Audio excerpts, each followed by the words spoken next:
you first open FlightSpan on the EFB, it will open to the End User License Agreement page. Tap Yes to accept. Then log in using your company name and password. Note, you must be connected to the internet to log in. If you are not connected, you will receive a "You must enter a registered company name" warning. Allow FlightSpan to use your position. This is necessary for the app to function in the background and to prevent disconnects from the V2 tracker. This is also important if your aircraft are not equipped with V2 trackers so as to enable automatic data capturing and tab switching. Later you will be asked if you want to allow FlightSpan to use your location even when you are not using the app. Users who are connected to V2 Track should keep it on only while using, while users without V2 Track should change it to Always Allow so that FlightSpan can continue to function in the background while you are using other apps. FlightSpan Ops will synchronize with FlightSpan, downloading all of your company data. Next, select Download. The authorization to download will only be required when you log in. When sync is complete, the sync status will be displayed under the header section. FlightSpan initially opens in Scratchpad. Scratchpad is designed to be a place where you can create and explore using flights that will not be flown. It's a great place to learn FlightSpan on your company's version of FlightSpan. Scratchpad mode will be displayed at the top, and the app has a yellow border so you know you aren't working in a real flight.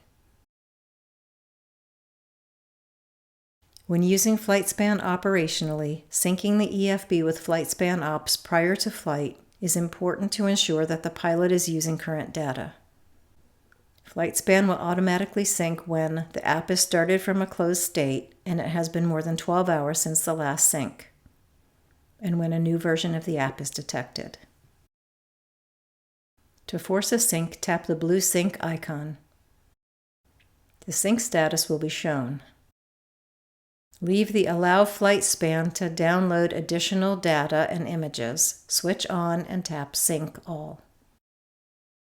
Operationally, there is no reason to switch off the additional data download, but FlightSpan is required by Apple to offer the option of not downloading the data. If you switch it off, all other types of data will be synced. Warnings will be displayed on the Map tab when selecting a chart, on the runway charts if the image was not previously downloaded, and on the Documents tab. If you switch off the download permission, you will periodically be prompted to allow downloading of additional data. If you tap Yes, the switch will be returned to On. Charts and documents can also be individually synced using their respective sync buttons. When sync is complete, all items should show a green status. If any items display a yellow or red status, sync again. The top bar on each page just below the iPad status icons shows the trip manifest status.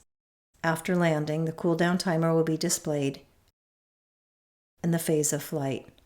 On the ground, taxi, climb, cruise, top of descent, descent, approach, or landed.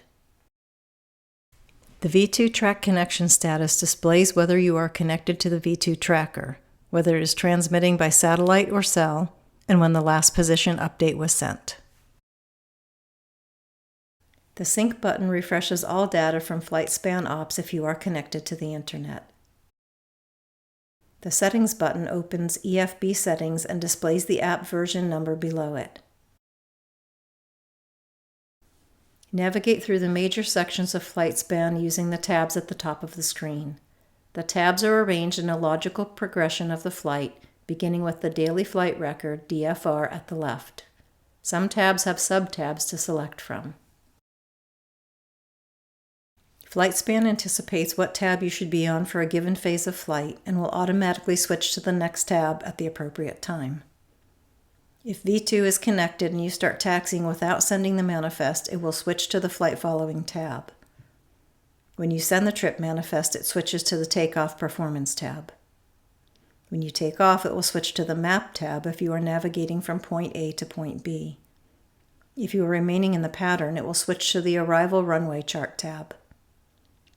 When you reach the top of descent vertical speed required, or if a descent is detected, it will switch to the Arrival Runway Chart tab. After landing, if you are navigating from point A to point B, it will switch to the Post-Landing tab. If you are remaining in the traffic pattern, it switches to the Takeoff Performance tab. Note, criteria for detecting takeoff and landing are set differently for rotorcraft and fixed-wing aircraft.